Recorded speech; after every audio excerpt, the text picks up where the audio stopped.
Hi everyone, I'm Kaitlyn Vann and this is my presentation on differentiated instruction.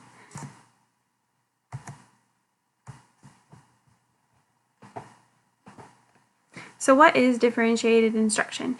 It's a way in which instruction is given to a classroom. It's getting away from the traditional lecturing and of the constant instruction that way and opening up doors to more of like a diverse way of learning. And giving lecture or giving instruction to students. Every student's different, so they need it presented in different ways, and basically that's what it is just breaking away from that traditional instruction. And there's no really right or wrong way to give this strategy of differential instruction. It's basically what your students need, and you need to pay attention to that and lecture and again just give them what they need on there. It can take a long time to get away from traditional instruction, so teachers don't get stressed out. If anything, just pick one little area, one subject, and go from there and continually build until you feel like you're getting to where you need to where you can reach all students in the way that they learn. So how do teachers differentiate instruction? So they need to present the information in different ways, and this also includes the layout of the classroom with different ways to suit the students in the best way. They can create assignments that are hands-on, either written, reading assignments, whole class assignments, group assignments, individual assignments. Again, it's a diverse way of giving instruction. It's not just one way set in stone. It's what your students need. So there are three main instructional elements that can be adjusted when a teacher's trying to figure out where they want to make these adjustments. They're in the content, the process, and the product. So when this happens, you need to assess the students at the beginning and the middle and the end of the units just to see where they're at. The beginning to see where you want to start with your lectures or your instructions, your different ways. And you can do this at the beginning of the unit through pre-test, journal entries, and then you move into the middle of the unit or during the unit. This helps you to know how far along your students are, or if you need to go back and teach it a different way for them to understand. This can be evaluated through homework or through quizzes. You could even do small discussion groups and see where they're at. And then the end of unit, of course, would be like a test or a project or report. It's smart not to schedule the exam at the very beginning of the unit and say we're for sure going to have it on this date, because if you have students that are behind that you need to give different types of instruction to get them caught up, you can do so in the middle when you're evaluating them and thinking, okay, we need to go ahead and spend a little more time in this area. So don't set a certain date that you have to have the test. So, how do teachers prepare their students and their classrooms for differentiated instruction? This is the whole, one of the main big things that it's focused around. First, you need to know your students' readiness, their interest, and how they learn the best. You can look at previous tests that they've taken, talk about their interests, have them do a journal entry so you can get to know them better, see what kind of learners they are, just so that you're reaching out to them as well and you're not just reaching out to one certain type of student learning and the other ones aren't catching on as fast because they're not learning in that different instruction. So this could apply to students learning if they can work in group setting with loud noises, or if they work best in quiet settings. If they do, you can always give them headphones to help with that. And then the teacher needs to present in different ways. Like I've said, that's kind of the whole gist of the differentiated instruction, is that just giving different options of learning throughout the class. There are going to be more student-led activities, which means that there could be students that are independently learning and they're going that route, or there can be students that are leading groups and everything. So there are more student-led activities all around because they're going to work at different paces and they're going to work at what they need it to work at. So explaining differentiating students and to the parents at the beginning of the year is a big part of it. You need to explain that everybody learns differently, and that's why you're going to be doing differentiated instruction. And you need to talk about the procedures with the students so that they're not interrupting other classes or your class while you're working with a small group and they're independently learning. They need to know what they need to be doing in order to not disrupt that, or just overall that they're not confused on where they stand or what they're supposed to be doing.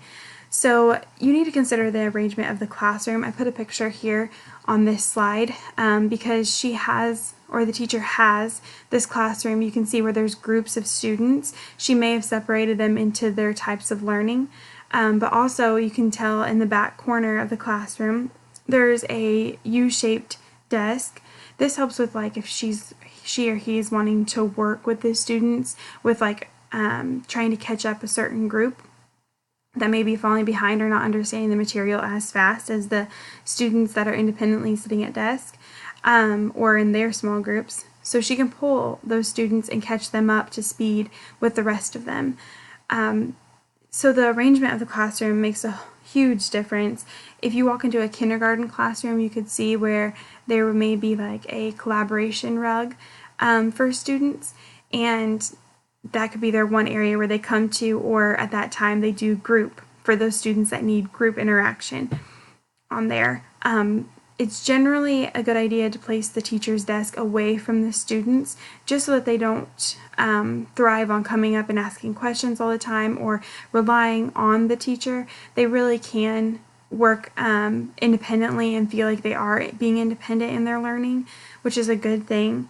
There also is a good idea to have a bulletin board that lets the kids know their procedures, once again, what they're supposed to be doing and what's expected of them. Or if they're working on different assignments, that they know that they can go up to that board and say, this is what I'm supposed to be working on at that time. So there were 3 different scenarios that were considered to not be differentiated instruction, and you're supposed to say why they're not and how the teacher can change it. Those 3 scenarios are: delivers instruction primarily by lecture, groups students at the beginning of the year based on the previous year's achievement test scores, and gives bonus points for classroom participation. So for the first one, delivers instruction primarily by lecture. This is not differentiated instruction because, again, not all students learn this way, and the purpose of this is to express learning or give instruction in different ways.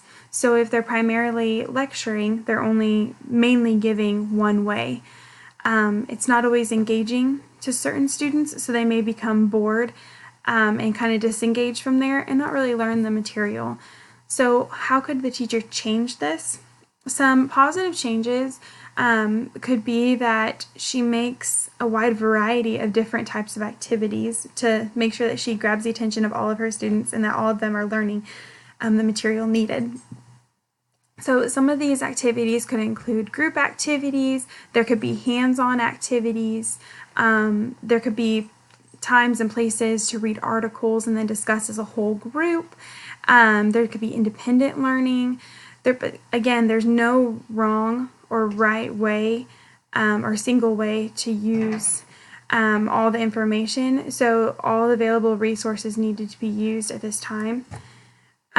So the second scenario would be groups of students at the beginning of the year based on previous year's achievement test scores. So this is not differentiated instruction because the teacher needs to assess them at the very beginning of the year, and so they can gauge their readiness level.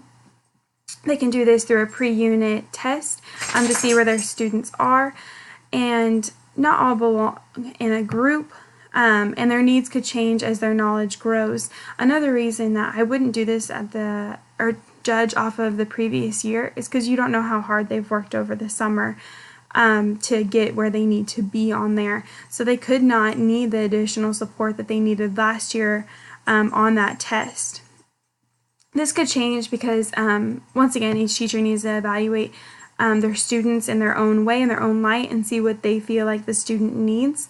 And because and a teacher could do it through that, just assessing them and seeing what they're needing their additional help in this year. It's a new schooling year. They need to focus on this year. So the third scenario would be give bonus points for class participation. This is not differentiated instruction because not all students will participate in a group activity. There may be some that are very timid and shy and don't learn this way. So for those students, it'd be unfair because they wouldn't be getting awarded points for participating in class. The way that the teacher could change this, I believe, would be that to give points to questions that are related to the content that are being learned at that time and allowing the students to give it to them in their own way. They could do this by going around and individually talking to the student and being like, okay, they understand and they're grasping to the best of their concept or their ability or to the best of their knowledge the general idea of it, and then go ahead and give bonus points based on that student. But like again, every student is different and every student learns different.